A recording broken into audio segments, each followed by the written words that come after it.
श्री शिवाय नमस्तुभ्यम दोस्तों, आप सभी कैसे हैं। आशा करती हूँ आप सभी लोग अच्छे और स्वस्थ होंगे। बहुत दिनों बाद आपसे वीडियो शेयर कर रही हूँ दोस्तों, माफ़ करना कुछ रीज़न के कारण मैं वीडियो काफ़ी लेट आप पोस्ट कर रही हूँ। तो आप मेरे वीडियो को लाइक कीजिए, शेयर कीजिए, मेरे चैनल को सब्सक्राइब कीजिए। आज मैं आपको बता रही हूँ कि पशुपति व्रत कैसे रखा जाता है। काफ़ी वीडियो मैंने पशुपतिनाथ व्रत के आपसे शेयर की हैं दोस्तों, तो दोबारा से शेयर करी हूँ क्योंकि मेरे कॉलोनी में नज़दीक में ही नर्मदेश्वर महादेव शिवलिंग की स्थापना की गई है, मंदिर बनाया गया है शिवलिंग का, शिव जी का। तो इस तरह से मैं उसमें पहली बार पशुपतिनाथ का व्रत कर रही हूँ, तो दोबारा से आपके साथ शेयर कर रही हूँ।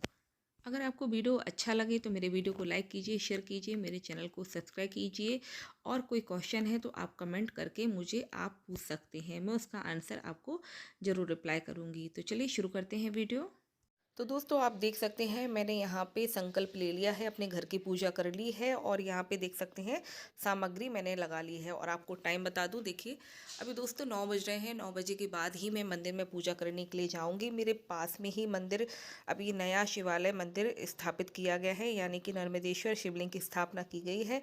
तो वहाँ पर मैं पूजा करने के लिए जा रही हूँ। देखिए यहाँ पे मैंने एक थाली तैयार की है। इसके पहले भी मैंने काफ़ी वीडियो आपके साथ शेयर किए हैं कि पूजा सामग्री में, पशुपति व्रत में क्या क्या सामग्री चाहिए होती है, थाली में क्या क्या सामग्री लगाई जाती है। जैसे सुबह की थाली में क्या क्या सामग्री होना चाहिए, शाम की थाली में भी क्या क्या सामग्री होना चाहिए, और सुबह की पूजा विधि भी कैसे करनी चाहिए और शाम की पूजा विधि भी कैसे करना चाहिए, और उद्यापन विधि भी मैंने संपूर्ण पूजा विधि आपको अपने चैनल पे दी है, आप मेरे चैनल पे चेकआउट कर सकते हैं। तो देखिए यहाँ पे मैं आपको बता दूँ, आज मेरा पशुपति व्रत का पहला सोमवार है। तो देखिए मैंने संकल्प ले लिया और मैं मंदिर में जाके, शिवालय में जाके संकल्प लूँगी। याद रखिए शिवालय आपका एक ही होना चाहिए, शिव मंदिर आपको बदलना नहीं है। 5 सोमवार आप जो व्रत रखेंगे एक ही शिव मंदिर में आप पूजा करेंगे। तो देखिए जो कलश में आपको पानी भरना है, तांबे का कलश ले लीजिए। तांबे का ना हो तो स्टील का भी अगर आपके पास हो चल जाएगा, लेकिन घर के कलश से ही, यानी कि घर के जो आपने पात्र में पानी रखा हुआ है, जैसे मटका होता है, कलश होता है, कुछ भी होता है, उसमें आप पानी भरते हैं तो पानी आपको घर से ही लेके जाना है, साफ स्वच्छ जल। और एक्स्ट्रा पानी मैंने कैन में ले लिया है, आप चाहे तो प्लास्टिक की बोतल में भी ले सकते हैं। तो देखिए यहाँ पे घर से मैंने पानी भर लिया है, उसमें थोड़े से अक्षत और फूल डाल दिए हैं, और यहाँ पे अक्षत रखे हैं, सफ़ेद चंदन रखा है, अष्टगंध रखा है। दोस्तों ये मैं उज्जैन से लेके आई थी, वही वाला अष्टगंध है, बहुत ही अच्छा है चंदन। और ये हल्दी कुमकुम रखा हुआ है। काफ़ी लोगों के क्वेश्चन होते हैं कि हल्दी कुमकुम क्यों रखते हैं, शिव जी को हल्दी कुमकुम नहीं लगाया जाता। तो दोस्तों आपको बता दूं, हल्दी कुमकुम अशोक सुंदरी और गणपति जी, कार्तिक जी के जो स्थान है वहाँ पर लगाने के लिए मैंने लिया हुआ है। और मंदिरों में जो है पार्वती माता, गणपति जी की मूर्ति भी रहती है, उनकी पूजा करने के लिए रखा हुआ है। गुलाल लिया है, गुलाल नहीं हो तो कोई बात नहीं, आप सिर्फ इतना सामान ले सकते हैं।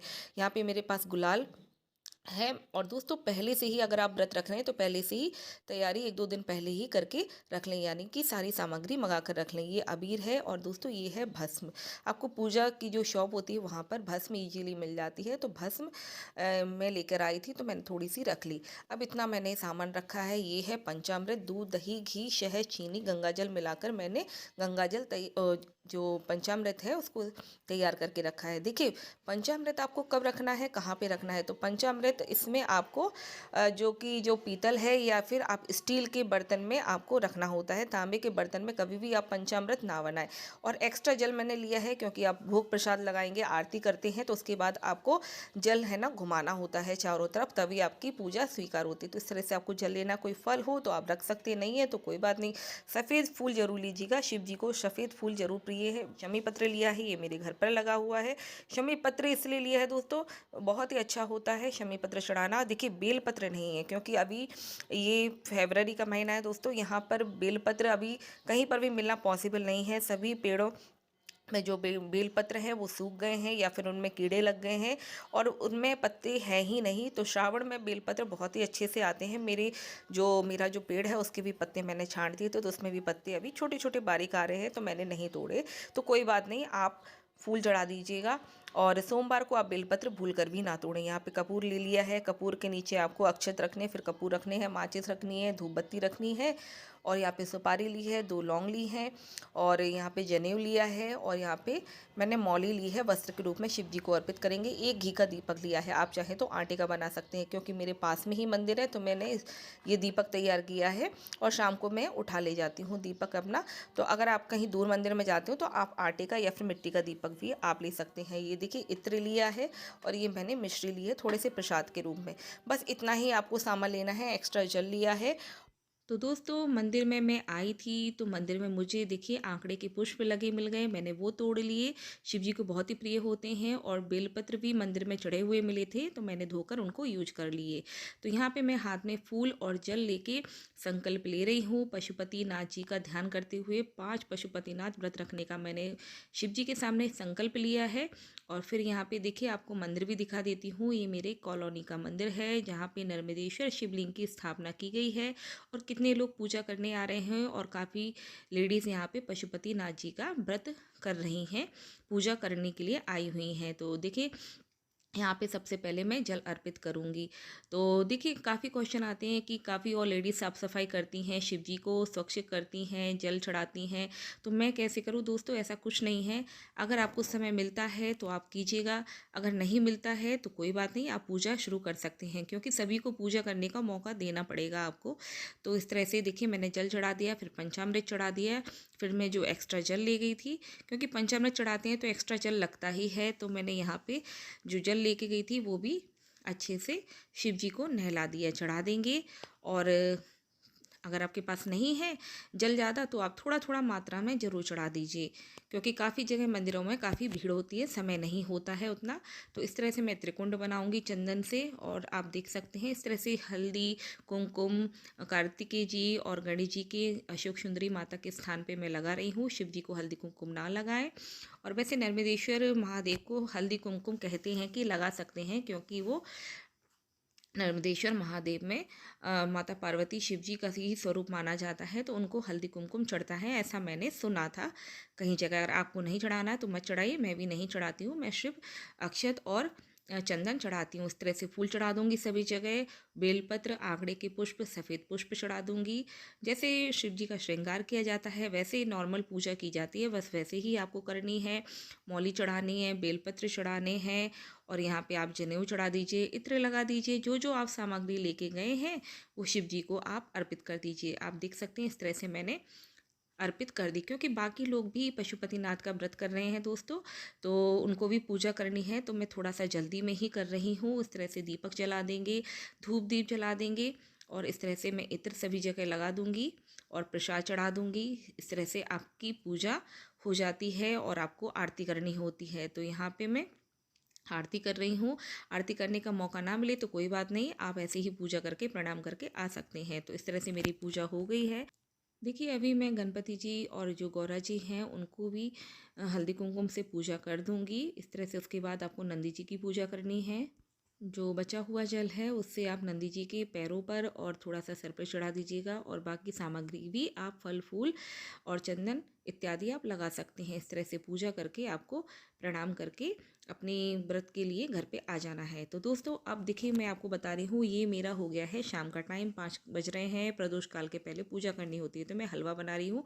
देखिए एक छोटी बाटी है, इसकी आधी कटोरी मैंने ली है, मैं आपको बता रही हूँ माप के थ्रू।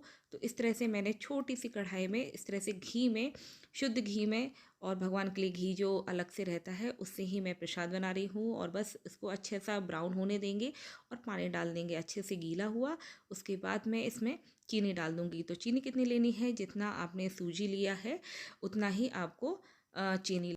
और उसमें मैंने किशमिश भी डाल दी है और जैसे कि नारियल का किस भी आप डाल सकते हैं। इस तरह से शिव जी के लिए आप प्रसाद बना सकते हैं। तो देखिए प्रसाद इतना ही बनाना है, ज़्यादा क्वांटिटी में नहीं बनाना है, क्योंकि आपको प्रसाद भी लेना है, खाना भी खाना है और मंदिर में भी रखना है। तो ज़्यादा आप प्रसाद लेंगे तो वेस्ट होगा, तो उतना ही बनाइएगा। तो देखिए ये मेरा हलवा तैयार हो गया है और अभी 5 बज रहे हैं, 5:15 बज रहे हैं। तो यहाँ पे देखिए मेरी थाली जो है तैयार थी, पहले से ही सुबह की सामग्री थी, वही सामग्री है। सिर्फ मैंने जल लिया है, फूल लिए हैं ताज़े, और ये छोटे से कलश में मैंने एक्स्ट्रा जल लिया है प्रसाद की तरफ जल घुमाने के लिए। दूध लिया है, अगर दूध ना हो तो कोई बात नहीं, आप जल ले लें।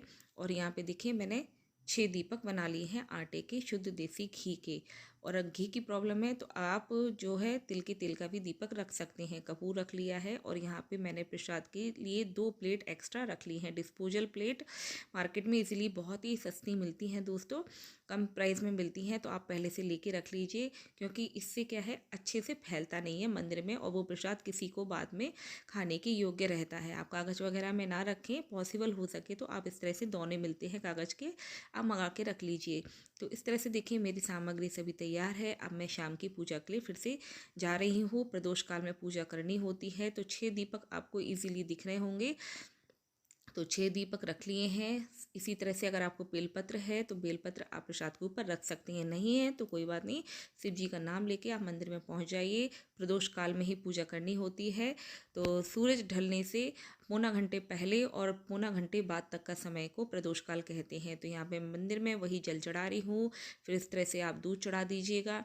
दूध चढ़ाने के बाद आप जैसे सुबह पूजा करते हैं इस तरह से चंदन टीका वगैरह सभी आप लगा दीजिए, फल फूल चढ़ा दीजिएगा। फिर जो आपको प्रसाद है उसको साइड में रख देना है। फिर आपको 6 दीपक रखने हैं और 6 दीपक के नीचे आपको फूल या अक्षत रखने हैं। तो आप देख सकते हैं इस तरह से मैंने दीपक रखती जा रही हूँ और उसके नीचे मैं अक्षत रख रही हूँ।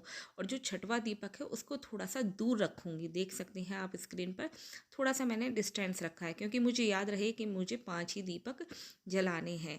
तो इस तरह से देखिए 6 दीपक मैंने रख लिए, उसके नीचे फूल रख लिए हैं। तो इस तरह से देखिए बाकी लोग भी पूजा करके चले गए हैं। तो मैंने तीनों प्रसाद प्लेट में निकाल लिए, 3 भाग कर लिए हैं और 5 दीपक जला लिए हैं भगवान का नाम लेके अपनी मनोकामना के साथ। और इस तरह से पूजा कर ली है, आरती कर ली है। बस आपको क्या करना है, छठवां दीपक को नहीं जलाना है। बस आपको जो जल है चारों तरफ घुमा देना है और नंदी जी की पूजा करके आ जाना है। बस याद रखना है घर पे आते ही साथ आपको घर के दरवाजे पे, यानी कि घर में एंटर होने के पहले ही आपको राइट हैंड के साइड में आपको स्वास्तिक बनाकर आपको दीपक जलाना है अपनी मनोकामना के साथ। फिर आपको अंदर एंटर कर लेना है। सीधे हाथ पर घुसने से पहले सीधे हाथ पर आपको दीपक जलाना है और फिर आपको वो थाली को अच्छे से रख देना है। ज़्यादातर जो सामग्री बचती है ना वो सभी शिवलिंग पे चढ़ा दीजिएगा, लेकिन पूरी खाली थाली घर में मत लाइए। थोड़ी थोड़ी सामग्री रहे तो उसमें कोई बात नहीं। तो दोस्तों इस तरह से आपको खाना खाने शाम को खाना खाते हैं उसके पहले आपको प्रसाद खाना है, फिर आप भोजन कर सकते हैं। तो इस तरह से मेरी पूजा हो गई है। मैंने व्रत का पारण कर लिया है, यानी कि व्रत प्रसाद खाकर खोल लिया है। प्रसाद किसी को नहीं देना, इस बात को याद रखना है आपको, बिल्कुल भी नहीं देना, ना बच्चों को ना पति को, किसी को देना है। सिर्फ तीसरा भाग आपको खाना है, 2 भाग मंदिर में छोड़ के आने हैं। और घर के अंदर आने से पहले आपको दीपक जरूर जलाना है, इस बात का आप ध्यान रखिए। कुछ नियम होते हैं, पूजा बहुत कठिन नहीं है, बहुत आसान है, बस आपको थोड़ा सा ध्यान रखने की ज़रूरत है। तो चलिए दोस्तों, आपको ये वीडियो कैसा लगा वीडियो में ज़रूर मुझे कमेंट करके बताइएगा। अगर आपको वीडियो अच्छा लगे तो लाइक कीजिए, शेयर कीजिए और मेरे चैनल को सब्सक्राइब जरूर कीजिएगा। मिलते हैं नेक्स्ट वीडियो में। नमस्कार दोस्तों।